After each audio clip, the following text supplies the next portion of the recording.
All right, so we are on chapter 3, Bhruguvalli, and we are on section 7. I had explained most of it, few points were remaining, so I'll explain that and then we'll read, and commentary is a little longer. Let's see how much we can finish. Page number? I have 290. Okay, 290. And so Annam na Nindyat, that's what it is, section 7, Anuvak 7. Om Sahana Vavatu Sahano Bhunaktu Sahaviryam Karavavahai Tejasvinavadhitamastu Ma Vidvishavahai. Om Shanti Shanti Shanti. Hari Om Shri Gurubhyo Namaha. Hari Om. Om Shanno Mitra Sham Varunaha Shanno Bhavatvaryama Shanna Indro Bruhaspatihi Shanno Vishnu Rurukramaha Namo Brahmane Namaste Vayo Tvameva Pratyaksham Brahmasi Tvameva Pratyaksham Brahma Vadishyami Ritam Vadishyami Satyam Vadishyami Tanma Vavatu Tad Vaktaram Avatu Avatu Mam Avatu Vaktaram. Om Shanti Shanti Shanti.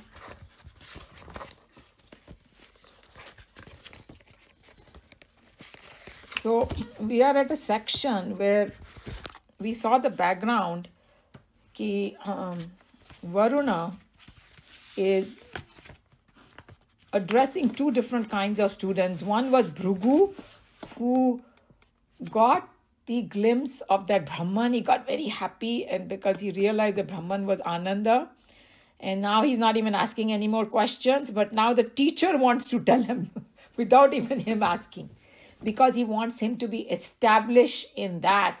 And the way the teacher is talking there, he's talking to the rest of the students also who have not reached that stage, but they can get. He's teaching them some upasana methods to integrate their mind. So in meditation, so that they can connect to God. And you can see there's so much material on meditation that nobody can ever say that I don't know what to do. Because ये भगवान ने तो 75 विभूतिस बताना शुरू किया वहाँ पे. यहाँ पर बोला कि if you didn't get it, don't worry. Go and meditate upon this. Depends on where you are and what you connect to. So there's a lot of masala everywhere. That's what it is. So there are a few points that I had kind of missed last time when I was saying that what they're saying over here, they're talking about, hey, don't criticize the food and all that, because our body is food. That was one point. And body is like a vehicle. And you have to appreciate that, because that's a vehicle for, merging with Brahman. Without body, mind, intellect, we cannot do it. So that's why we have to don't criticize food. And the superficial thing is obviously, it's coming from Brahman only and it nourishes up. You should not be criticizing it. And then it said something very interesting. It said that it talked about prana and sharir. Pran is established in sharir. Sharir is established in prana. They both are mutually dependent on each other. That was the point. And then it said that in a very kind of crude language, you can say, body is the eater of prana and the prana is the eater of body. One is eaten, one is eater. And then if you think about it, in this whole world, the food chain जो बोला जो भी है, उसमें भी ऐसा ही होता है. जो नॉन वेज खाते हैं उसमें तो एकदम क्लियर दिखा देता है, एक दूसरे को ही खा रहे हैं सभी जानवर लोग, some of the humans also. And then when we whatever we eat and all that, now in San Diego we have this green trash can, right? They want us to put all those, besides our cuttings of the tree and all, scrapes from the kitchen and all, खाद बनाएंगे उनको. See how it is like the same thing. Eater becomes eaten, eaten becomes eater. So that's what they are trying to put our mind at. And then the deep meaning behind it is that both are effects only. and both are in Prakriti. Brahman is separate from it. That's another very, very important thing. And then I had talked about that in Bhagavad Gita also there is a verse, Guna Guneshu Vartante, that hey, that the gunas means that the Prakriti is made of 3 gunas. Everything in the cosmos is made of 3 gunas. And including our body is made of 3 gunas. Our thoughts are made of 3 gunas. So all this is in Prakriti and they are all dependent on each other. But the Jnani person knows that it's just play of gunas that is happening. That's all. That's why he doesn't get stuck in the world. He transcends the world because the Brahman is separate from it. Like the sun doesn't get contaminated by whatever happens on the earth. That's how you can look at it. So that's the point I wanted to. And the Shuddha Atma is beyond all concept of, they call it in Sanskrit, Bhog and Bhokta. Or, either that Atma is neither enjoyer nor enjoyed. So that's how we have to look at it. That is the Upasana for a little deeper Upasana. So, just in nutshell, what is this verse saying? That firstly, don't criticize the food. And then just understand this Upasana that prana is a food for the body and the eater of the food. And in the same other way around too. The body is the eater of prana. So we saw all that. And so this is a practice. And then he was just saying that, hey, why they are saying that to do this as a practice? What is the relationship? So he was just saying that suppose if there is some athlete, just say that there is a tennis player. Okay. Now he has to become some big athlete. So they will have him practice all kinds of weird exercises, because they have to make their muscle strong in their hand or something for, I don't know what they call it, backhand shot or forward shot and all that. Certain muscles have to be strong, otherwise you won't be able to do it. Or they will say, okay, go and run like 10 miles. I'm just making up something. I don't know how much they make them run. Why they're making them run 10 miles? The court to itna chota sa hai. He has to just run aage piche. Hey, no, he needs the stamina. Without that, he cannot do it. So when it comes to practice, these Rishi Munis, they were very clever. So even though this doesn't look like a direct relationship, but it does help in integrating the mind. So I thought that was an important point he said. And then we saw that towards the end, it's the same things repeated and it can be taken 2 different ways. That one who does this Upasana, he will become Annavan, Annado Bhavati. He will have enough to eat. He will enjoy his food. Because even if you have enough to eat, imagine if you cannot digest your food, you won't be able to enjoy it. Like बोले कि जब बुढ़ापे में most doctors बोलते sugar मत खाओ. अभी तो सब कुछ मिला है हमें relax करके खाने का. Don't eat. So what's the fun? Anyway, उनको encourage करने के लिए तुम्हारे पास अन्न भी बहुत होगा. You will be an enjoyer of it, and then you will have a big family, praja, and you will have Brahma Varchasena and Pashubhihi. You will have a lot of wealth and all that. But these are just artificial things. Maybe in the beginning to tempt them, put some carrot in front of them that they will do the Upasana maybe. For the lowest kind of students. But others can look at it much higher way. We saw that the whole world becomes, the praja. And these people who have reached that highest state, for everybody looks up to them. They become famous. And there's some more commentary by Swamiji about it and all that. So that's how. And then he was just saying that Brahma Varchasen is you get glow of Brahman. And in this case, you can say glow of practice you will get. Anybody who practices a lot in something, so they get some power. I can do this and I can do that. Not in an ahankar way, but the truth is that they do get that kind of Brahma Varchasen means, or bolna chahiye Karya Varchasen, or practice Varchasen they get. Anything we practice, we get better at it and all that. So those were some points that I wanted to mention before we read Swamiji's commentary. And he was just saying that from the next verses, the Upasana will get a little more subtle. So we'll have to go a little deeper on what they're trying to say. Any question or comment? Or what they're trying to say? Okay. And who would like to read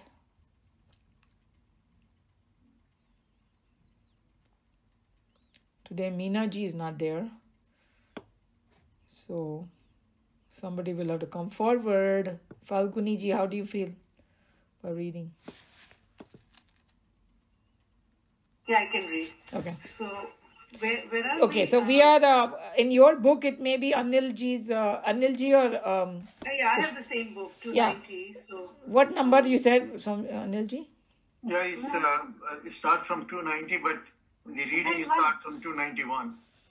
right, that's what I was asking. So, we start with Do not blaspheme the food. Right. Plus. Okay. Do not blaspheme food. That shall be your vow. Prana is food.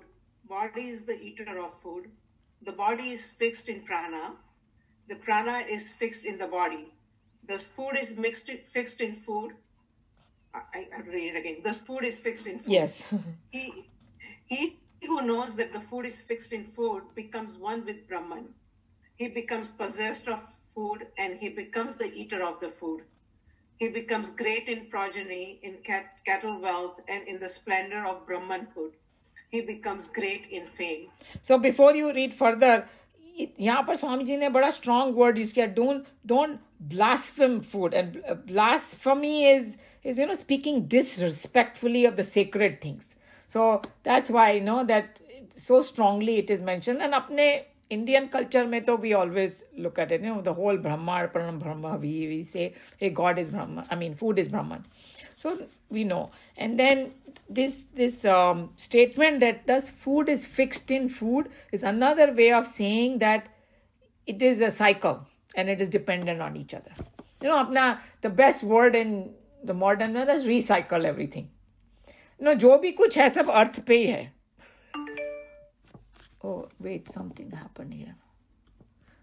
We lost you for a few seconds. Yeah, I know. Something happened in the computer. But now you guys can see me, right? Yes. So then that whole thing that I explained, that's all it means. The food is fixed in food. That the Prakriti is all dependent on each other, but Brahman is separate from it.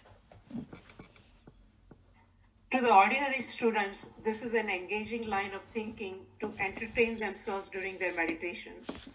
They are encouraged to continue their meditations with the promise of material gains because essentially these boys are those who have a greater share of attachment to material gains and worldly fame.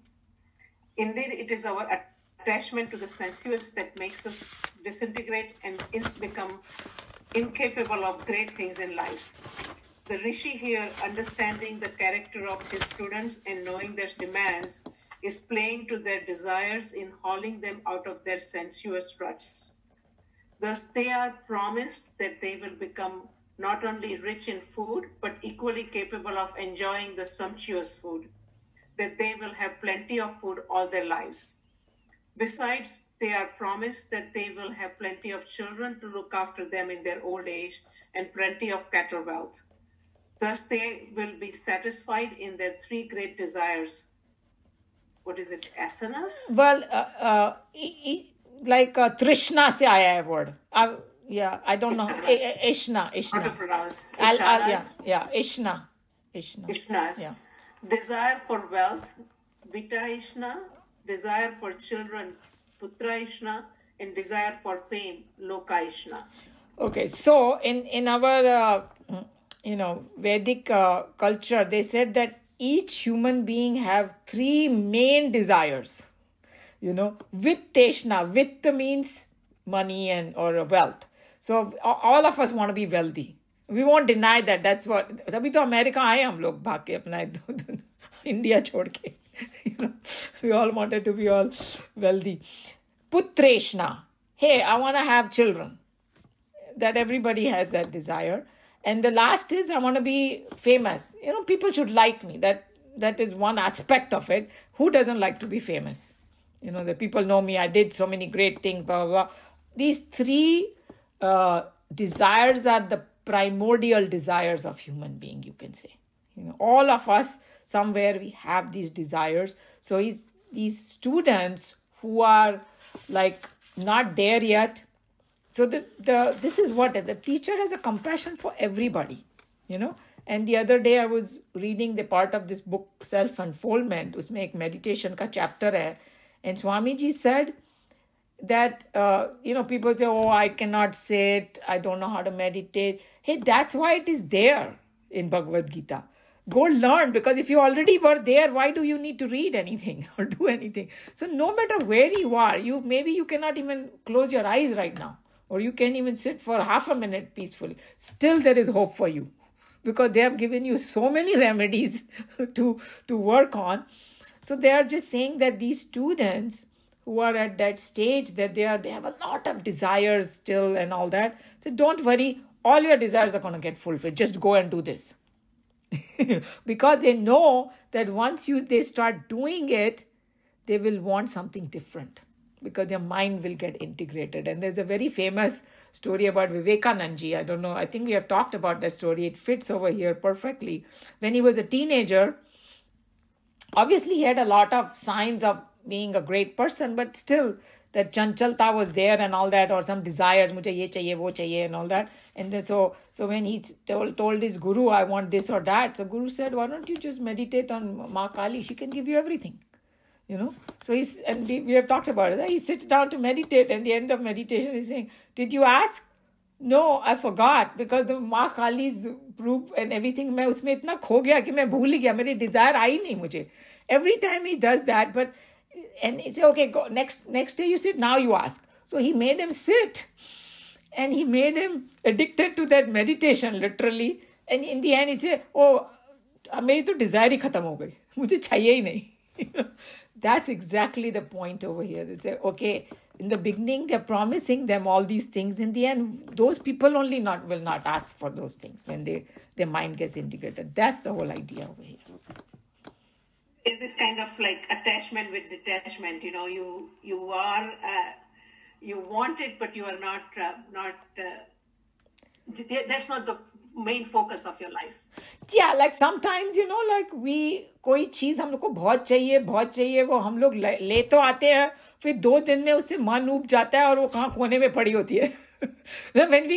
If we have lived in the same house for 20-30 years, go look at behind the closets and say, why did I buy this? Yes. That's exactly what it is, that you lose the charm of it because you got something better now. That's what it is.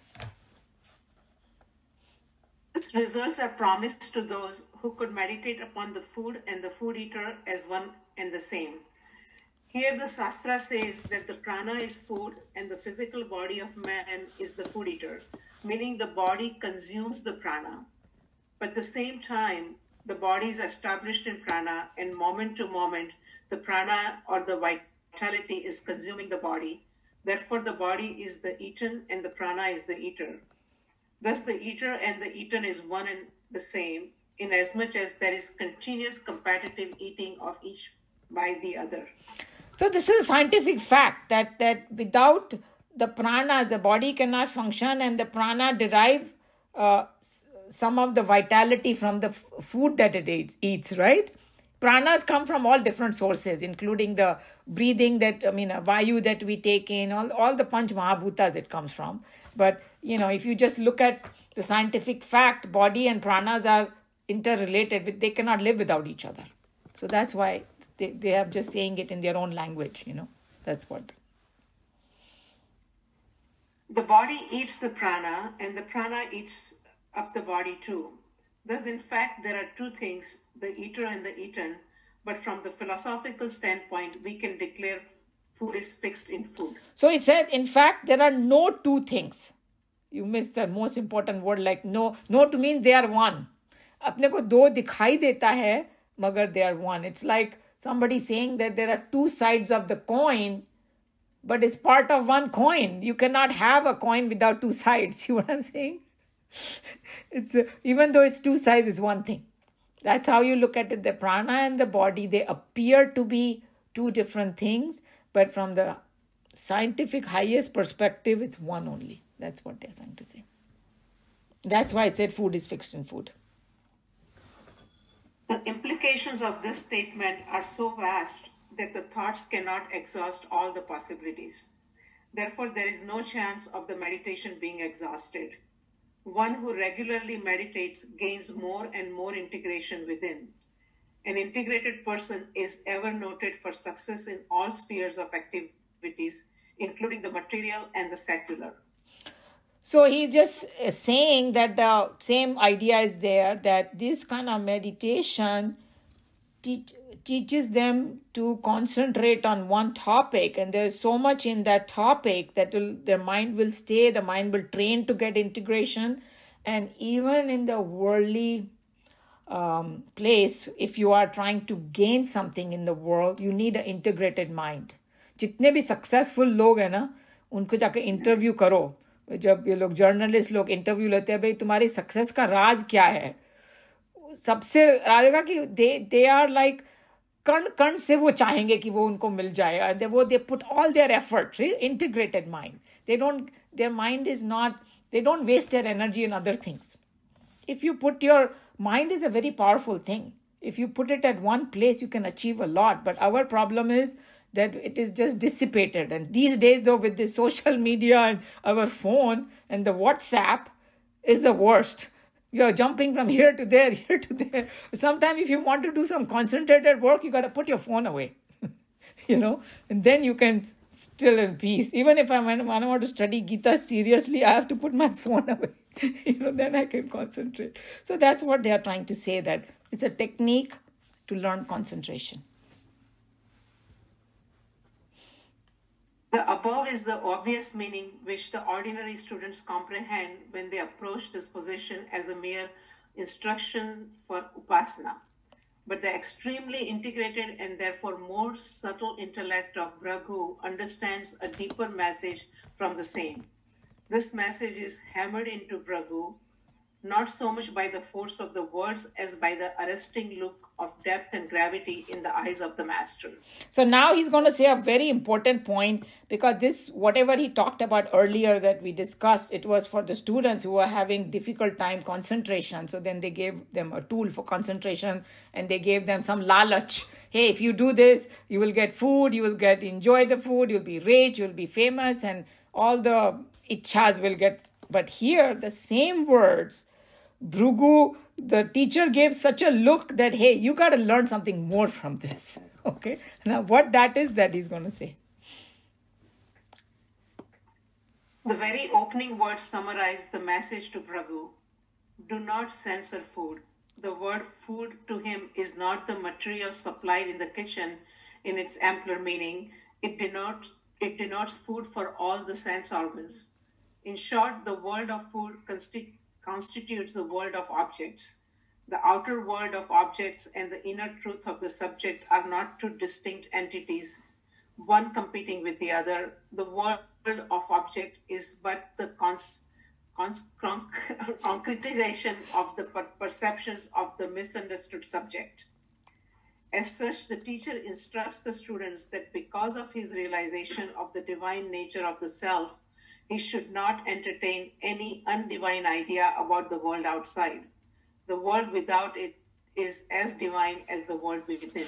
So this is a long sentence. The first one. So censure, the word censure means the same as, blasphemy and criticize and censure, means the thinking low of something or cutting it down or something. That's what it means. So he's just telling that. And then when he said the food, for Bhrigu, it just doesn't mean that it is the food supplied in the kitchen. We are not talking about that kind of food only. That also is part of the world only. But all the world objects, जितनी भी दुनिया में चीजें हैं, सबको मिला के, that, and when he said the outer world of objects and the inner truth of the subject are not two distinct entities. कि ना मैं ये हूँ और दुनिया वो है. So और दुनिया में बहुत खराब चीजें हैं. Like I was saying that अगर news पढ़ते सुनते जाओ ना तो लगता है कि सब everything is doomed. There's so many dusht people, this, that, it just ruins your psyche. But here in the Vedanta, they are trying to teach you that it is the same thing actually. And if we go back to Taittiriya, how the world got manifested, we'll get a complete clear picture. That first, it was in that 5 elements came, and from that the world came, and our senses are 100% connected with those 5. They are part of those 5 elements only. And each sense is connected with one element. Without that, we cannot function. That the tongue cannot taste without water, So that is a prime in there. And the eyes cannot see without light.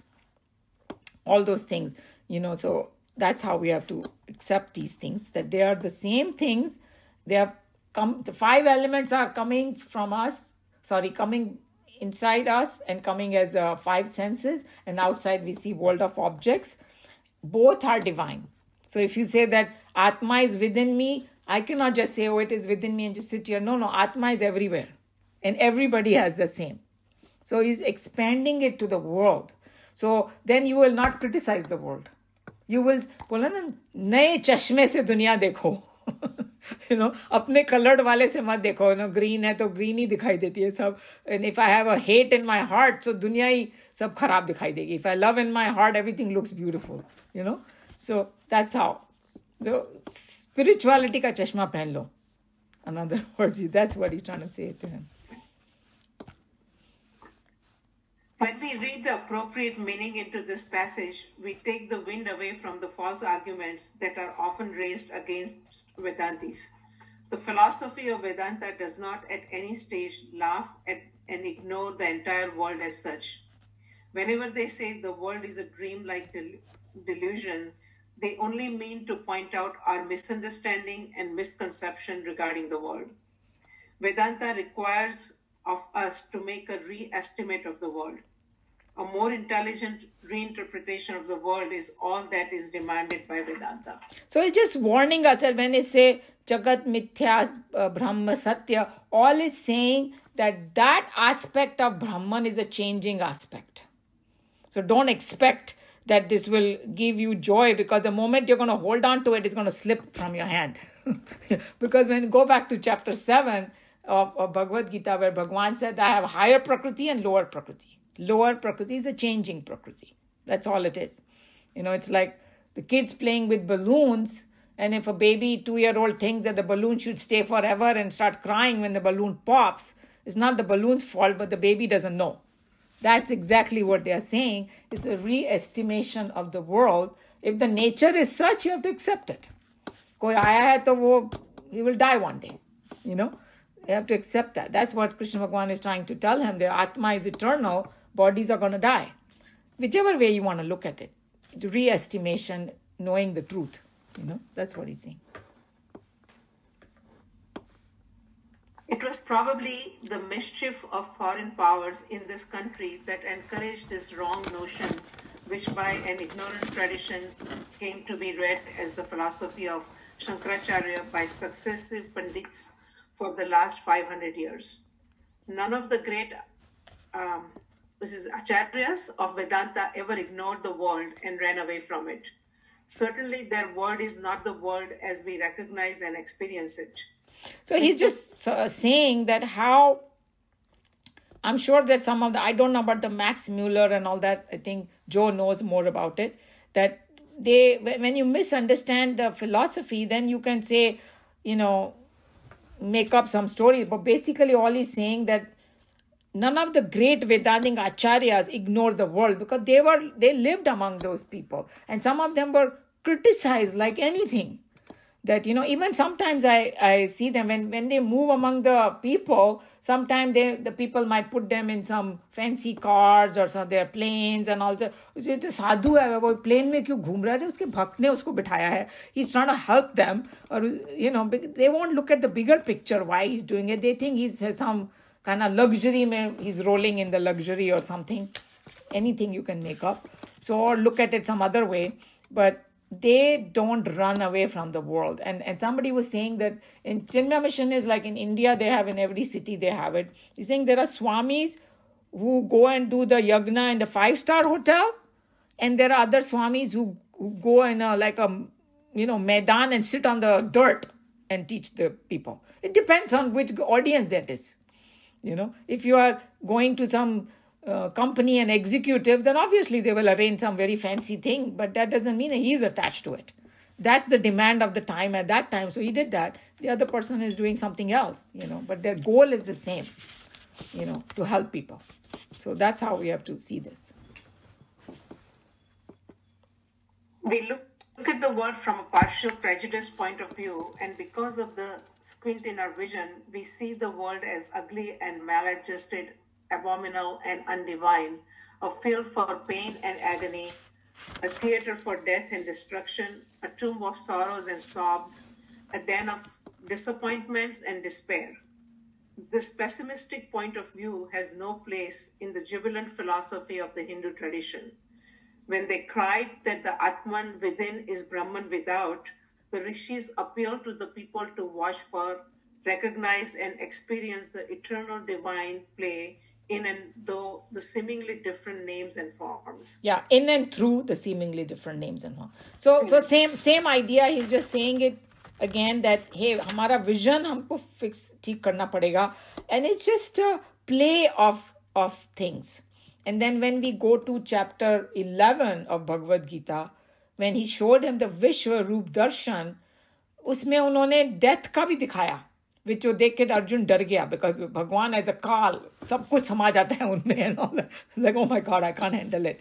And I was just thinking that anytime there is a कोई play हो या कोई movie हो, उसमें जब तक positive negative का साथ में mixture नहीं होता, कोई देखने भी नहीं जाएगा. कोई एक सब गुडी स्टफ है and all that, and nobody will even go for this movie. उसमें कोई विलन होना चाहिए, उसमें कोई कुछ होना चाहिए, मसाला होना चाहिए, सॉन्ग होना चाहिए, रेन होना चाहिए, whatever you say, everything has to be there, then we enjoy. I know it's probably not the best example, but in the world these people who are at that established in that knowledge, we kind of know intellectually, but हम लोग पे sir पे पड़ती है तो हम लोग भी रोना शुरू कर देते हैं because it's like so difficult, yet we are not established in it. And that's exactly what he wants Bhrigu to think about this thing and get established in it, so he will be blissful all the time. So that's why he's just saying the divine play की तरह उसको देखो, then it will be different. Bhrigu is initiated here in the vital essence of Hinduism, that a man of realization has no right to censor the world of objects. He must realize that the world of names and forms experienced by the experiencer, the Atman and the world are one and the same. Hence, the world is in its turn as much divine as the soul. With the newly dawned wisdom, Bhrigu was appealed to walk out into the world without speaking ill of food. Such a master of realization really becomes a walking God upon earth, to whom the entire world becomes so many occasions to experience and enjoy the infinite bliss. So, he's just making sure that we also start looking the world as a divine. And we are, see how it is kind of synchronizing in Bhagavad Gita. Krishna Bhagwan is doing exactly the same thing. That he's saying that, look at my vibhutis all over. Look up in the sky. There are 2 vibhutis. और कुछ नहीं, हम लोग बहुत ज़्यादा दुखी हो जाए तो दिन में सूरज को देख लो, रात को चांद को देखो. भगवान is there. So that's how it is. He's just saying that this person is encouraging him that now that you are in that bliss, understand it thoroughly, get established in it, and now walk on the earth to help people. That's what he's encouraging him to do. Not just sit in the cave and just sit in the bliss. I'm going to turn my phone off. You're absolutely right. Should never keep the phone on because, okay, so the person can call me later. Where were we? Such a saint becomes great in progeny, meaning a man who guides the entire generation with a devoted fatherly love, and to whom the generation looks up to as children would to their father. He indeed becomes great in fame. 100 other masters with the infinite experience of the divine might be living now or might have died, unknown in the secret caves of the Himalayas, like any other house rats or street dogs, but the world and the children of the present generation do not raise even a single thought of gratitude for their divine expressions of reality. On the other hand, a Vyasa or a Valmiki, Yagnavalkya or Vasishtha, a Ramakrishna or Vivekananda, a Guru Govind Singh or Ram Tirtha, a Ramana or Aurobindo, they are even now remembered with grateful adorations because theirs was a realization more complete, more perfect, and more exhaustive. They realized and recognized the divine not only in themselves, but in the entire world of objects. In their perfect wisdom, they had no fears of any fall at any time in the delusionary net of misunderstandings or physical appetites. So he's giving, we know all these names that he talked about, like starting from Vyasa, Valmiki, Yagnavalk, Vasishtha, these were old time, and the current ones are Maharishi, Ramakrishna, Vivekananda, Guru Govind Singh, Ram Tirtha, and Aurobindo, and then India में तो बोलते कि कितने सारे Saint है अभी currently there are so many new ones, right? कभी खाली हुआ ही नहीं वहाँ sainthood. It's just most glorious. I'm sure that in other countries also there are people, who are like that. And so that's what he's saying, that they are so established in it, they are not scared to get out. And in Christianity, the perfect example is Jesus. सूली पे चढ़ा दिया बेचारे को. फिर भी वो रुके नहीं in his spiritual thing, they want to help people. So that's because Easter was just still here. It was a, resurrection of Jesus came back and all that. So these people, they are not going to be just sitting in the cave. And then Swamiji used a very strong language for if somebody gets self-realized and if they just sit in a cave and then just drop their body over there, nobody knows them. Nobody got helped. They just helped themselves. That's it. But when you get out and you have done all these things, they are very bold. They become very bold. And even some of the other Swamis and all that who came to America, some of them faced a lot of difficulties.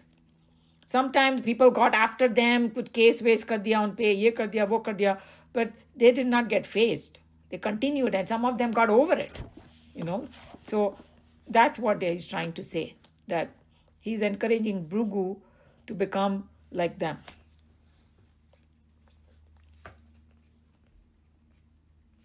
Varuna, towing the line with the great masters of the Vedas, here instructs Prabhu to throw away his prejudices against the world of plurality and come to recognize the one supreme self vitalizing the world. Herein we have the inimitable philosophy, the like of which the world had never seen before, wherein the sacred embraces the secular. God plays with gold. Indeed, Vedanta, the paragon of philosophy, is singing here the Kokila song of the descent of God into man. In the eyes of the realized, there is nothing but perfection revealing in disorder and confusion. A little self-discipline, a few little adjustments in the valley of life will make the very same world of agitations and passions, sorrows and fights into a heaven of perfect joys. So Swamiji has used so many big words and so much poetry in this.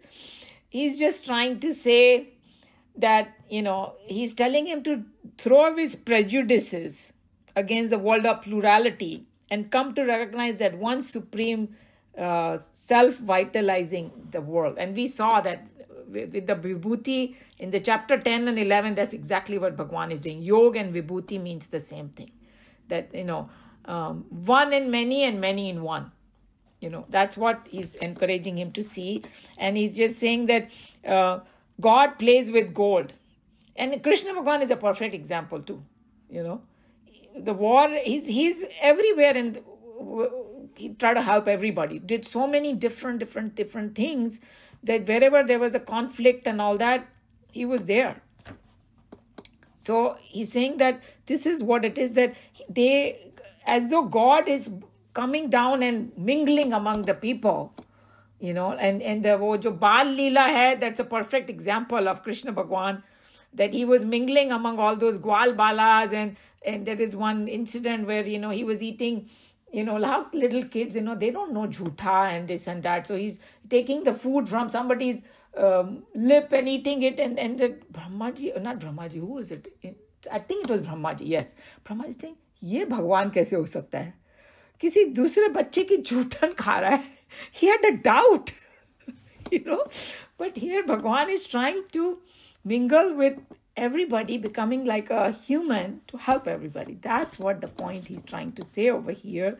And for us, all of us, with a little self-discipline, few little adjustment in life, we can, the very same agitation and passion, sorrow and fights become in heaven of perfect joy if we can look beyond it. It's hard, I know, for all of us. Because as I said, when we are faced with all the difficulties, for temporarily all the Vedanta goes out. We start but I think that as long as I would say that our threshold is getting better. Before that, maybe we were upset for days. And now, with some Gita and this and that, okay, Bhagwan says like that, I come back. Usme bhi thoda, we feel like we're making some progress. And one day, maybe we'll be in the same shoe like Bhrigu. I hope so. So should we stop? There are 2 more paragraphs. So maybe we can continue next time. Otherwise, it might stretch. Sorry, kya kaha? Yeah. Any question, comment? This is a little tough one. I mean, you have to read it second, third time. The long sentences. Yeah, the sentences are long, but I hope that once the message is kind of simple. Yeah. So if we know the message, it will be easier for us to. I know sometimes even I have to read it many times, because when the sentences are very long, by the time you read middle of it or towards the end, you forget what was said in the beginning. Yeah, and you didn't exactly, I mean, you don't know it's a long sentence, so you don't stop at the right place and the meaning gets changed, right? Yes. Unless you read it second time as a complete sentence. Yeah, and Swamiji's language, it slowly grows upon you. In the beginning, even when I was, मेरे को तो कुछ समझ में नहीं आया. I don't think I can handle this. And my friends at that time who were going to the study group said, no, just keep sitting. Don't worry. हम लोग के साथ भी ऐसा ही हुआ था. So we have to be kind of hang on there. Then we'll get it. But for beginners like me, it's like it takes time to digest the entire sentence until you read it. But I'm sure that if you look at yourself, the first day to now, you have made some improvements, right? Yes. And then we are getting it a little more. So that's what counts, I think.